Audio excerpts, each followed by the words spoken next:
예, 반갑습니다. 예, 부동산 경매 템템. 오늘은 배당 기일과 배당금 수령 방법에 대해서 아주 짧게 얘기를 좀 드려보도록 하겠습니다. 일단은 배당의 원칙과 순서는 있습니다. 예, 기본적으로 물건이 우선적으로 배당을 받는 게 일반적이고요. 그 다음에 채권은 시간 순서에 따라서 안분 배당 받는 게 보통의 배당의 형태입니다. 하지만 실제 배당은 그것보다 조금 더 복잡하다라고 생각하셨으면 좋겠습니다. 실제 배당은 어떤 뭐 조세 채권이라든지 기타 뭐 임금 채권이라든지 여러 가지 채권들이 있기 때문에, 그리고 그러한 채권들은 실제 여러분들이 등기부등본에서 확인할 수가 없어요. 그래서 저는 뭐 영순위 배당, 그러니까 알 수 없는 배당이다. 근데 경우에 따라서는 그 배당이 생각보다 클 수 있다라고 보는 겁니다.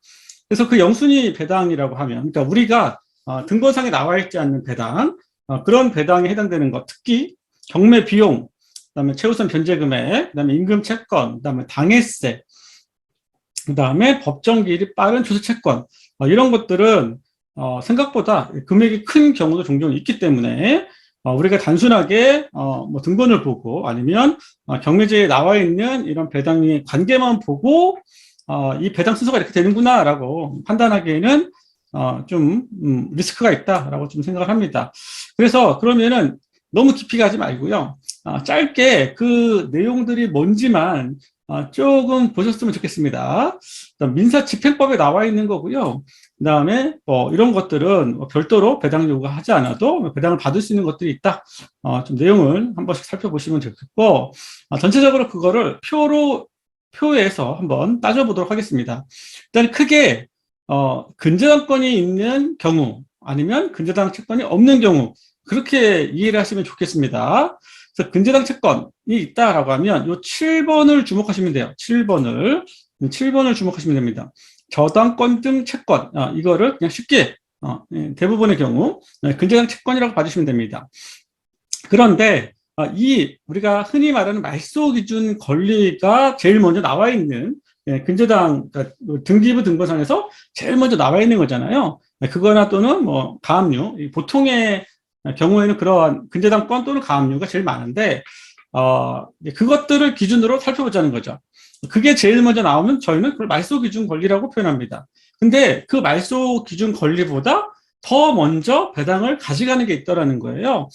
순위는 이렇게 정해져 있지만, 이렇게 단순하게 이렇게 볼 건 아니다라고 생각하고, 이것들을 그냥 뭉뚱그려서 우리가 생각하는 일반 말소 기준 권리보다 먼저 받는 것들이 있구나라고 하는 겁니다. 그 중에 어떤 경우냐면, 첫 번째가 집행 비용이죠. 채권자가 경매를 신청합니다. 그러면 그 사람이 돈을 썼을 거 아니에요. 경매는 그냥 되지 않습니다. 채권자가, 나 이거 집 털어가지고 돈을 받고 싶습니다라고 일단 비용을 내야 돼요. 그래야지 접수가 됩니다. 그래서 그 비용들을 먼저 보존해 주는 거예요. 경우가 어떻든지 간에 그거는 제일 먼저 우선적으로 보존을 해주는 겁니다. 그래서 경매를 신청한 채권자의 처음에 집행한 비용, 그거를 가장 먼저 준다라고 생각을 해주시면 되고요. 그 다음에 필요비, 유익비 채권 이런 것들은 별로 없습니다. 그 다음에 소액 임차인. 소액 임차인은 뭐였죠? 내용이 소액 임차인. 전입일자가 경매가 들어가기 전이면 되고, 그 다음에 금액이 작으면 되는 거잖아요. 맞죠? 후순위여도 상관이 없다는 거죠. 그런 소액 임차인은 저희가 확인할 수 있다는 부분이고, 그 다음에 임금, 채권, 퇴직금, 이거는 많지는 않습니다. 하지만 간혹 뭐 근로복지공단 이런 압류들이 있거나 아니면 이분에 대한 뭔가 좀 사업을 많이 했을 것 같은, 뭔가 뭐 기금, 뭐죠? 무슨 신용보증 기금, 이런 기금에서 좀 뭔가 대출이 많다거나, 뭔가 느낌이 좀 사업을 많이 했던 사람 같은 느낌이 들거나, 아니면 그 안에 어떤 사건들이 진행되는 경우가 있어요. 경매 사건을 보시면 관련 사건이라고 해서 이 안에 뭐 어떤 진행되는 사건들이 같이 표기가 됩니다. 그 사건들을 봤더니 임금성이 있는 거야. 임금과 관련된 거야. 라고 하면 일단은 조심하는 게 좋겠죠. 그 다음에 당해세입니다. 당해세. 당해세라고 하는 이해부터 먼저 하셔야 돼요. 당해세가 뭔지. 당해세가 뭘까요? 당해세. 그 해당하는 부동산을 말하는 겁니다. 해당하는 부동산. 그러니까는 소유자가 홍길동이야. 그리고 A라는 집이 있어요. 이 당해세라고 하면 A라는 집을 말하는 거예요. A라는 집에 해당되는 세금. 그게 올해를 말하는 게 아닙니다. 그게 몇 년치든지 간에 올해 그 A라는 집에 해당되는 세금을 미납을 했다라면 우선적으로 경매에서는 가져간다라는 겁니다. 당해세에 대한 부분들은 그게 시간의 순서와 상관없이 당해세에 해당되는 부분들을 먼저 가져간다라는 부분이고요. 6번, 7번 여기에 말하면 국세와 지방세 채권이 있는데 이거는 당해세는 뭐였죠? A부라는 부동산이에요. 하지만 국세와 지방세는 뭐냐면 여기서 보면 법정기일이 빠른 또는 연금보험, 건강보험, 그러니까 국민 4대 보험, 5대 보험이라고 말하는 그런 보험에 대한 채권인데 그게 빨라야 돼. 날짜가 언제보다 맞죠? 언제보다? 아까 첫 번째 말한 저당 채권보다 날짜가 빨라. 그러니까 이거를 납부해야 되는 시기가 왔는데 그 날짜가 기준일이라고 보시면 됩니다. 법정기일이든 납부기한이든 납부를 하지 않았어. 근데 그 납부한 그 납부 고지 일자가 채권 일자 등기상에 난 채권 일자보다 빨라. 그러면 그거는 먼저 떼간다는 거예요. 이거는 누구죠? 아까 말한 홍길동에 대한 얘기, 홍길동에 대한 얘기. 당해세는 A라는 부동산에 대한 얘기고 이 소유자가 홍길동이야. 근데 소유자 홍길동에 대한 세금을 미납한 부분이 있어. 그러면 이게 먼저 가져갈 수 있다라는 겁니다. 다만 날짜가 빨라야 되는 거예요. 그 부분은 그 다음에 저당권, 채권 등은 보통 우리가 흔히 말하는 그냥 말소기준 권리 이런 근저당권 그거라고 봐주시고 되고 나머지는 가압류든 뭐든 이런 거 다 밀려갑니다. 그래서 여기서는 7번을 기준으로 생각을 하시면 되고요. 만약에 저당권이 아니야 말소기준 권리가 가압류다 라고 하면 그 가압류는 8번 일반 채권자의 채권이라고 생각해 주시면 돼요. 그런데 여기에는 뭐가 있냐면 여기는 법정기일하고 이런 부분들을 선후를 구분했어요. 어떤 걸 기준으로? 근저당권을 기준으로 그거보다 날짜가 빠르면 인정해 주는데 날짜가 늦으면 그거는 순위상 밀린다 라고 보는 거예요. 왜? 저당권자의 권리를 어느 정도 인정해 주겠다 그 얘기입니다. 하지만 가압류권자는 시기가 정해져 있는 게 아니거든요. 근저당권자는 그 부동산을 보고 돈을 빌려준 사람이고 일반 채권자 같은 경우는 사람을 보고 돈을 빌려주는 거거든요. 그렇다면 그 시기를 정하기가 어려운 거고 나중에 들어갔다 하고 그 원인이 언제일지라도 그 판단이 좀 어렵죠. 애매하고. 그래서 보통 일반 채권자, 그러니까 가압류권자가 있는 경우는 시간하고 상관없이 국세, 지방세 채권이 들어가 있으면 먼저 가져갈 수 있다라고 생각을 해주시면 됩니다. 그래서 좀 차이를 둬야 돼요. 앞에 말하는 영순위는 똑같다. 이런 필요비 유익비 채권은 거의 없고요. 집행비용은 모든 사건에 해당되는 거고요. 그 다음에 소액 임차인은 알 수 있는 거고요. 그 다음에 3개월은 특별한 상황인데 그래도 조금 힌트를 준다라고 봐주시면 되고요.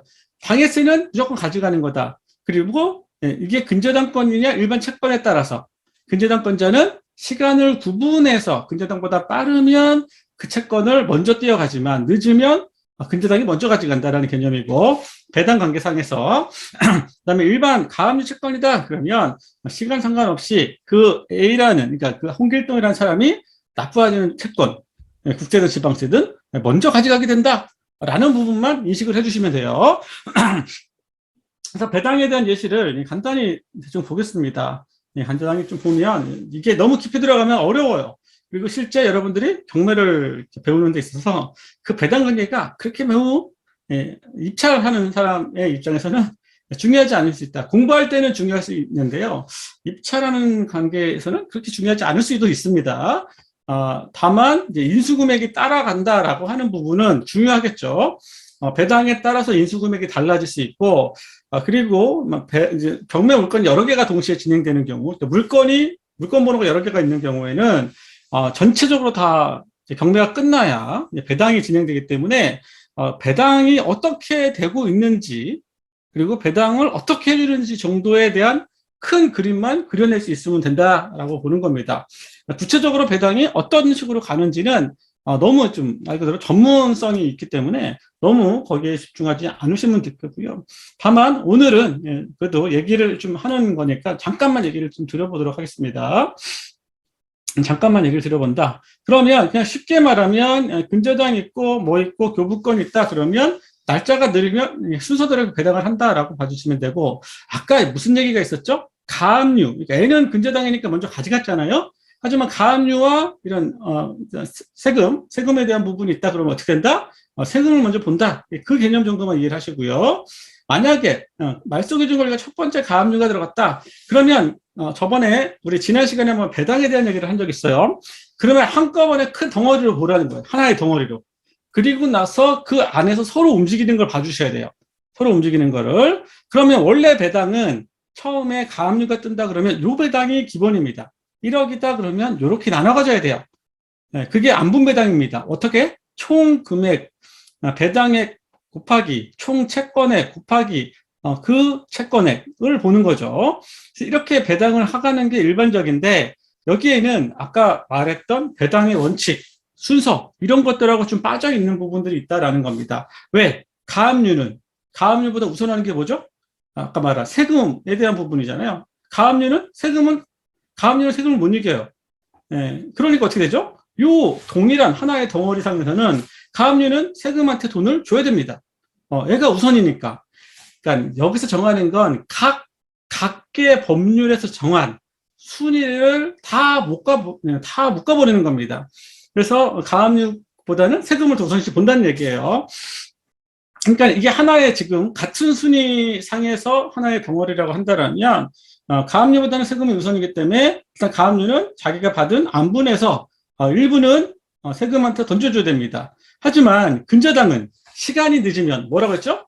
근저당은 먼저 갖고 올 수 있는 거잖아요. 네, 우선 권리가 있는 거잖아요. 그러니까 자기가 원래 5천만 원인데 2,500밖에 못 받았으면 빼올 수 있다는 거예요. 밑에서. 그래서 500, 2,000 빼서 2,500 가져가고 다시 5,000. 이런 식의 개념이라는 거죠. 실제 배당은 이렇게 하는 게 또 원칙입니다. 이렇게 하는 게 원칙이다. 그래서 우리가 알고 있는 일반적인 배당하고 실제 배당은 다소 다를 수 있다라고 봐주시면 돼요.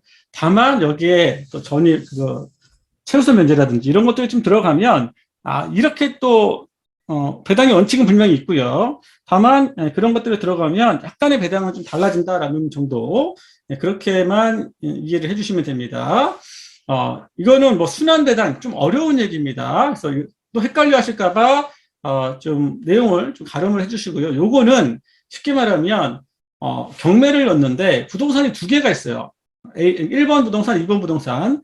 그런데 그게 같이 진행돼서 배당을 해주기도 합니다. 그러니까 물건번호 1번, 물건번호 2번이다 라고 했을 때, 아까 말했잖아요. 예, 한꺼번에 되면 같이 배당을 해준다. 왜? 서로 상호 간에 엮여 있기 때문에 그래요.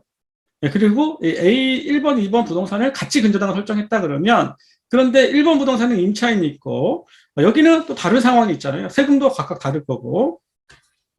그런 부분 때문에 1번 부동산이 먼저, 그러니까 물건번호 1번이 먼저 경매가 진행됐다 하더라도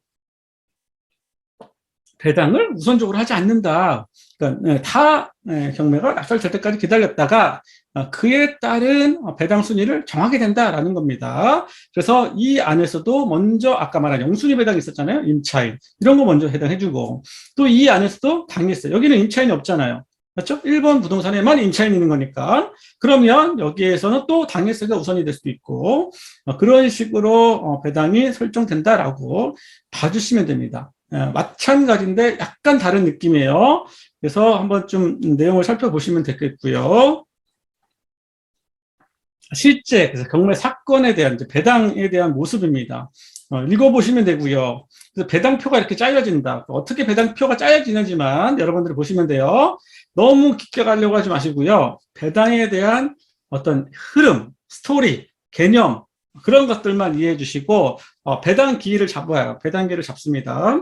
잡히면 그날 가서 이제 그 법원에 가면 그 경매 법원 안에 배당 기일이 있어요. 그럼 그때 가면 그 앞에 배당표를 다 깔아놓습니다.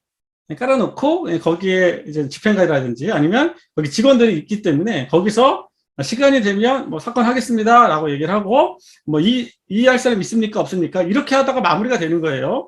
그래서 그렇게 복잡하지는 않고 그날 와서 이미 배당표는 다 짜여졌기 때문에 그 배당표를 가지고 다 앞에다가 딱 깔아놔요. 이렇게 몇 장씩 깔아놔요. 알아서 가져가라 이거죠. 그래서 그걸 보고 나서 이의 제기할 사람 있으면 그때 얘기하라는 겁니다. 이의제기하라고. 배당기일 나와서 이의제기를 해야 됩니다. 그러면 다시 배당표를 짤 건지 아니면 문제가 없다라고 볼 건지를 법원이 판단한다라고 얘기를 주시면 됩니다. 그러면 실제 배당표가 이렇게 생겼어요.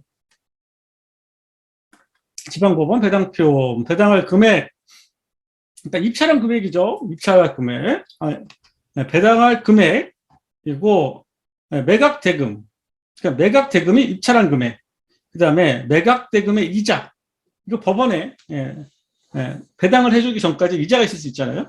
그런 이자까지 합쳐진 게 배당 재단이다라고 봐주시면 됩니다. 그래서 이 배당 재단에서 처음에 나가는 게 뭐죠? 경매를 신청한 채권자가 신청한 비용들이 나갔잖아요. 그 비용들을 먼저 주는 겁니다.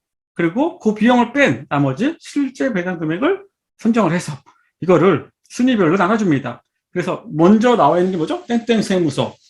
우리는 인식을 못할 수 있지만 경매기에는 땡땡 세무서에서 이런 교부권자라고 해서 접수가 됩니다. 그 내용을 보시면 원금 이것들은 이제 뒤에서 나오니까 설명을 하기로 하고요. 그 왜 배당을 했냐? 이건 당일세 해당됩니다. 라고 본 거죠. 그 다음에 이제 1순위 말소 기준 권리, 새마을금고 이런 금고에서 받는 거고요. 나머지는 기타 가압류권자 이런 사람들이 가져간다라고 봐주시면 됩니다. 그래서 이런 식의 배당표가 짜진다. 경매 사건이 있다. 배당하기 이 정도다. 다시 한번 볼까요? 배당표가 이렇게 짜여집니다. 배당할 금액 여기에는 뭐다? 입찰한 낙찰가액 플러스 낙찰가액이 잔금을 치른 날 이후부터 생기는 뭐 이자 등 배당을 할 때까지 그런 거 생각하시면 되고 경매를 신청한 채권자가 들어간 돈을 먼저 배당해주고 실제 배당 금액은 그 나머지 차액을 기준으로 따진다라는 거를 인식을 해주면 됩니다. 여기서 먼저 배당받는 거는 임차인 아까 영순위 배당 안에서도 분명히 시간차가 있었어요. 그 시간차도 좀 인식을 해주면 좋겠습니다. 그 시간차도 위에서 본 것처럼 그 시간차 부분들 아이고 너무 많이 갔죠? 요 시간차 부분들도 인식을 같이 해줬으면 좋겠습니다. 시간차 부분들도 아이고 죄송합니다. 시간차 부분도 같이 인식을 해주고 보시면 되고요. 살짝 내용을 좀 읽어보시면 이해가 되실 거라고 보여지고 그리고 이렇게 여기는 좀 더 복잡한 사건입니다. 좀 더 복잡한 사건. 여기서 보면 단독주택하고 땡땡 나왔습니다. 공동 그러니까 부동산이 여러 개가 있었다는 얘기죠. 그러면 그 금액 1번 부동산, 2번 부동산 그 금액에 있어서 순위가 이제 복잡하게 나열된다. 개념은 마찬가지입니다. 그리고 실제 배당할 금액은 물건 번호를 싹 다 합쳐서 1번, 2번을 같이 묶어서 배당을 해준다라고 보시면 되고 그런데 거기 중에서도 배당 순위에 해당되는 부분들 1에 대한 부분들 중에 소액임차인 그리고 1과 2에 대한 당일세 부분 어떤 구에서 하는 거 그다음에 1에 대한 임차인에 대한 부분들 그 다음에 2와 3에 해당되는 여기 뭐 채권자, 근저당권자 그다음에 뭐 2와 1에 대해서 뭐 확정일자 임차인 이런 식으로 순위 배당을 하게 된다. 그러니까 이 경우는 두 개의 물건 번호가 같이 경매로 진행되는 경우 그러겠죠. 보통 물건 번호가 같이 있는 경우 이제 그런 식의 경매가 진행되는 경우다. 조금씩 사안에 따라서 좀 내용은 달라진다라고 봐주시면 됩니다. 요거는 조금 더 다른 케이스인데 상가인데 보니까 한번 중간에 경매가 됐다가 좀 진행이 상가 1번, 2번, 3번인데 3번인데 여러 개 1번 물건번호 1번 물건번호 2번 물건번호 3번 이렇게 같이 진행이 되면서 배당표가 짜여졌다라고 보면 되고 우리가 여기서 하나 체크할 것은 뭐냐면 이건 전체 낙찰한 금액이 있고요. 그 다음에 여기 보면 전 경매 보증금 있잖아요. 그러니까 그 전에 경매에 들어왔던 보증금은 결국 이 배당 재단 안으로 들어온다라는 개념 그 부분 이해해 주시고 그리고 이자 상대적으로 물건 번호가 여러 개가 있으면 처음에 돈을 납부하신 분이 있고 중간이나 나중에 납부하신 분이 있어요. 그러다 보면 돈이 은행에 많이, 그러니까 법원에 많이 이렇게 갖고 있다 보니까 상대적으로 매각대금 이자가 높아질 수도 있다라고 봐주시면 됩니다. 경매 비용 떼고 나머지 경매 부동산 1번, 2번, 3번에 따라서 우선적으로 접근하는 방법들이 좀 있다. 그렇게 생각해 주시면 되고, 임차인 이렇게 보시면 됩니다. 임차인 근데 교부권자. 그러니까 날짜가 늦다, 근저당이 껴있고 날짜가 늦다라고 하면 아무래도 순위가 밀릴 수밖에 없다라는 정도입니다. 그래서 그 정도의 개념만 이해를 하시면 돼요. 너무 많은 거를 접근하지 마시고요.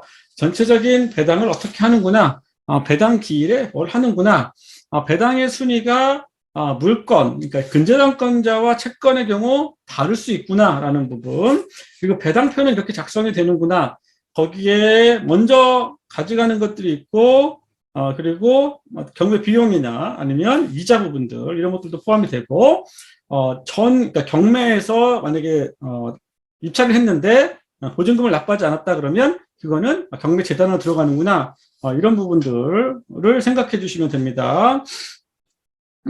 공매랑은 좀 다릅니다. 공매랑은 좀 다르다라고 생각을 해주시면 되고, 그래서 이제 배당 기일을 보통 잔금을 납부하면 한 달 정도 있다가 배당 기일을 잡는다.